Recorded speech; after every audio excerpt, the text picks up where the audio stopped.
것으로 준비한 사진은요, 우주항공하면 떠오르는 인물이죠. 일론 머스크의 사진을 준비를 했습니다. 우주항공 관련된 기업들이 코스닥의 강세만큼이나 상승 탄력이 매우 좋은데 여러 가지 모멘텀들을 안고 있습니다. 대표적으로 스페이스 X의 락업 해제에 대한 우려를 해소했다는 게 가장 큰데요. 관련된 이벤트들 한 번씩 이제 짚어보도록 하겠습니다.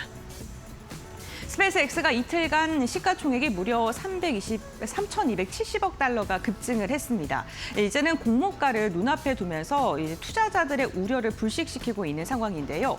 6월 달에 시장에 입성을 하고 나서 기존의 유통 주식 수가 6억 주 정도가 있었는데 전체 5%였고요.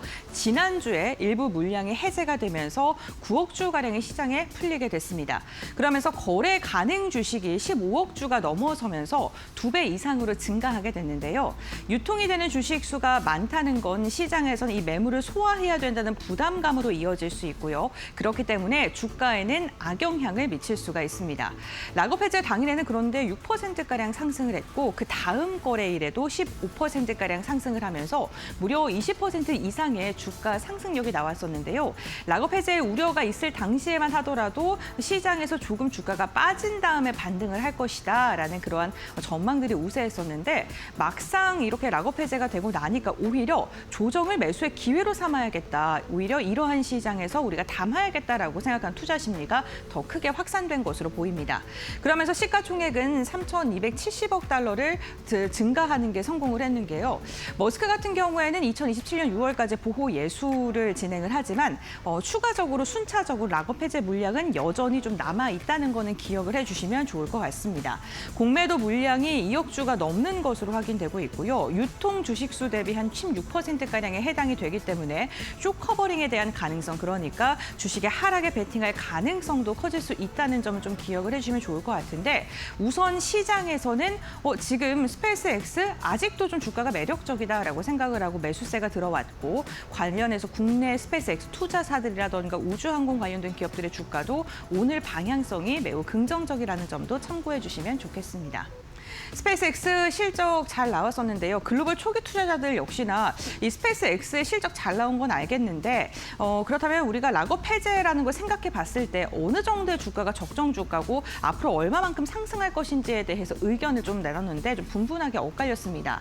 크리스 데너트 같은 경우에는 50달러 아래면은 우리가 매도를 하겠다라고 이야기를 했는데 이분은 주당 19달러의 초기에 투자를 한 굉장히 빠르게 좀 선점을 한 인물이고요. 투자금은 25,000달러 정도로 만약에 스페이스 X가 하락을 하면 매도하겠다라고 이야기를 했습니다. 하지만 장기적으로 상승 가능성은 존재하지만 우선 팔고 좀 나중에 생각하겠다라고 이야기하면서 변동성에 좀 보수적인 입장을 좀 내놨고요. 랜스 브라이스틴 같은 경우에는 130달러를 회복하면 매도를 하겠다. 그러니까 공모가 부근까지 올라서게 된다면 우선 매도를 해보겠다라고 이야기를 한 건데 2024년에 스페이스 X에 50만 달러를 투자했고요. 최근 이 주가가 좀 실적 발표하고 살짝 이렇게 떨어졌었는데 이때는 매도하는 것에 대해서는 좀 두려워했습니다. 그러면서 반등 시에 매도를 하겠다라고 이야기를 한 인물이고요. 135달러가 공모가인 만큼 공모가 부근에서 그래도 우리는 팔 의사가 있겠지만 지금은 아니다라고 선을 긋기도 했습니다. 그리고 캘림 로드 같은 경우에는 굉장히 길게 좀 이 종목을 바라봤는데요. 10년 만기 투자라고 생각한다라는 이야기를 하면서 장기 투자에 대한 입장은 안 왔고요. 이렇게 주가가 흔들리더라도 이건 단기적인 변동성일 뿐이고 10년의 추세를 보게 됐을 때 스페이스 X는 우상향할 수밖에 없다라고 굉장히 강경한 입장을 밝혔던 인물이기도 합니다. 락업이 해제에 대한 이슈에도 불구하고 보유를 지속할 것이고 앞으로도 계속적으로 끌고 가겠다라고 이야기를 한 만큼 단기적인 대응 방법에 대해서 좀 전문가들, 글로벌 투자자들의 입장도 좀 분분하게 엇갈려는 상황이고요. 우선 투자자들 지난주에 분위기만 보더라면 그렇게 부정적으로 스페이스 X를 해석하고는 있지 않다라고 보시면 좋을 것 같습니다. 스페이스 X 실적 한번 봐볼까요? 지난주에 발표가 됐었는데 2분기 실적 매출액과 영업이익 보시게 되면은 컨센서스를 매출액 같은 경우에는 상회한 것으로 확인이 됐는데 영업이익 같은 경우에도 적자의 폭이 생각보다 좀 둔화된 것으로 확인이 됐고요. 영업이익률 역시나 시장에서 바라봤을 때는 마이너스 21%를 예상했었는데 마이너스 1%대로 획기적으로 줄어든 것으로 확인이 됐습니다. 특히나 EPS 같은 경우에도요, 이 적자를 지속하긴 합니다만 보시는 것처럼 0.23% 빠질 것이라고 생각했던 것과 비교했을 때 약보합 수준에 그치면서 어닝 서프라이즈를 발표했다라고 과언이 아닐 정도로 좋은 실적을 내놨고요. 컨센서스 역시나 3분기를 보게 되면은 2분기보다 훨씬 더 좋아지고 중요한 거 시장에서 주가가 가장 강하게 반등하는 게 시장의 그 종목의 분위기가 변화했을 텐데 영업이익이 흑자로 돌아설 것이고 영업이익률도 두 자릿대 상승을 기록할 것이다라는 포부를 내비치기도 했습니다. 그러면서 머스크는 2030년에 매출 1조 달러를 기록할 것이다라고 이야기를 하면서 스페이스 X에 대한 실적을 자신감을 상당 부분 내비친 것으로 확인이 되고 있는데요. 이렇게 자신감을 내비칠 수 있는 건 스타링크에 대한 수익성 때문입니다. 통신 매출 같은 경우에는 42억 달러 그리고 스타링크 가입자가 1,200만 명을 돌파하면서 1년 사이에 2배가량 더 증가한 것으로 확인이 되고 있습니다. 우리나라 역시나 스타링크의 주요 고객사이기도 하죠. 가입자당 광고 매출이 66달러 그리고 통신 영업 같은 경우에는 전년 대비 무려 79% 급증한 것으로 확인이 되면서 저가 요금제 그리고 해외 곳곳의 시장의 확산 가능성에 대해서 긍정적으로 평가하면서 2030년에는 스페이스 X의 매출 1조 달러가 가능할 것이다라고 이야기를 했습니다. 특히나 최근에 그 항공기를 타게 됐을 때 기내에서 인터넷이 되지 않습니까? 이러한 것도 시장을 공략해서 실적으로 쌓아 올리겠다라고 이야기를 한 만큼 스페이스 X의 스타링크 부분을 좀 주목을 해보시면 좋을 것 같습니다. 그리고 이제 일론 머스크가 바라보는 게 우주 데이터 센터입니다. 스페이스 X를 우주로 쏘아 올린 다음에 AI 데이터 센터를 우주에 만들겠다라는 이야기를 참 많이 했습니다. 우주 같은 경우에는 냉각 시스템이 그렇게 필요하는 게 지상보단 덜하기 때문에 이러한 부분에서 비용 절감을 할 수 있다는 것 또한 일론 머스크가 꾸준하게 주장하고 있는 이유 중에 하나이죠. 만약에 이 스타링크 해외 시장이 확대가 되고 항공기 기내 인터넷을 공략하는 것은 물론이고요. 지상의 네트워크 구축을 추진하는데 스타마인드라는 AI 위성을 추진한다고 합니다. 그러면서 내년에는 데이터 센터 위성 발사 계획까지 발표를 했고요. 관련돼서 국내 기업들과도 계약 체결과 관련된 이야기를 좀 꾸준하게 나오면서 종목들이 급등세가 나타나기도 했죠. 지금 일론 머스크의 목표는요. 스타쉽을 하루에 1회 이상 발사하는 것을 목표로 하고 있다고 하는데요.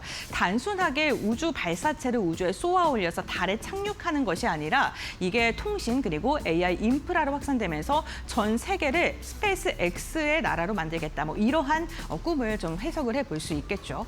그렇다면 왜 우주의 데이터 센터를 만들게 되는 걸까요? AI가 확산되게 되면 데이터 센터의 전력 수요가 급증한다는 것은 다들 알고 계실 겁니다. 그런데 지상 데이터 센터 같은 경우 전력이라던가 냉각 그리고 땅에 대한 부담감이 있어 요즘에 나오는 게 바다의 데이터 센터를 세우자 이런 이야기까지 나오고 있죠. 그리고 우주 같은 경우엔 태양광의 열을 고스란히 흡수할 수 있기 때문에 열 에너지성에 있어서도 지상보다 훨씬 더 강점을 갖고 있고요. 위성 간의 레이저 통신의 기술이 점점 더 발달하게 된다면 스타링크의 통신망을 통해서 AI의 혁신이 더 빠르게 진행될 수 있다는 게 일론 머스크의 주장이기도 합니다.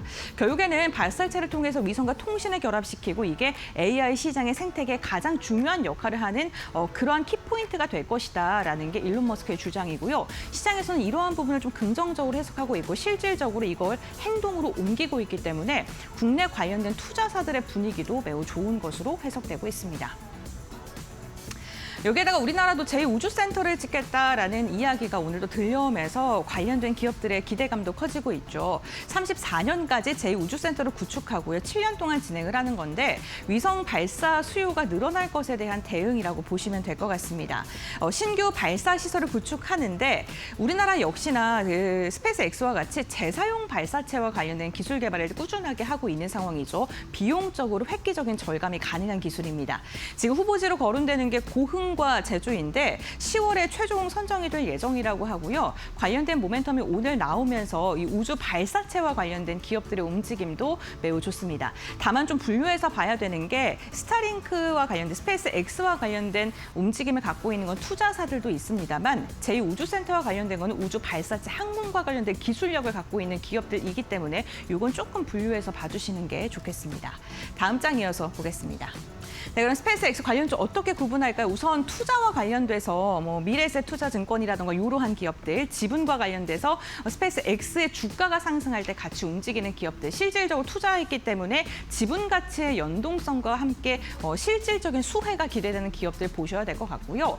발사체와 소재 부품 관련된 기업들은 발사를 얼마만큼 하느냐, 그리고 스페이스X뿐만 아니라 우주항공 관련된 기업들이 캐펙스에 투자를 얼마만큼 하느냐에 따라서 주가의 추이가 변화할 수 있겠습니다.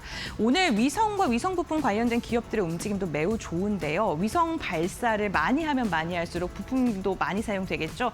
특히나 국내에서는 굵직굵직한 기업이 없기 때문에 좀 정리해 주시면 좋겠고요. 마지막으로 그 지상국가 통신 서비스 관련된 기업들 지켜보시면 좋은데, 특히나 6G에 대한 이야기 나오고 있고 미국 시장에서 주파수 경쟁과 관련된 이야기들도 꾸준하게 나오고 있기 때문에 통신 데이터와 관련된 기업들은 이러한 모멘텀까지 함께 엮어서 보시면 좋을 것 같습니다.